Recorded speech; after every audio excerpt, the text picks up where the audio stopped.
ভয়াবহ ক্রাইসিসে যে বা যারা সামনে থেকে নেতৃত্ব দেন তারাই ট্রু লিডার।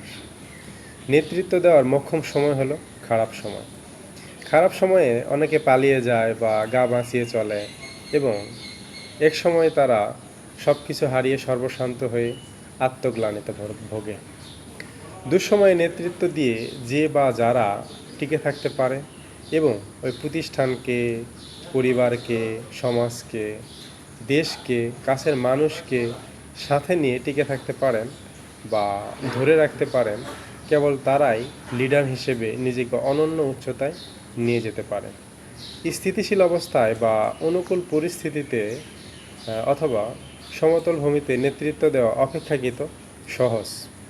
আসল নেতা চেনা যায় ও নেতা তৈরি হয় মূলত প্রতিকূল পরিস্থিতিতে বা খারাপ সময়ে।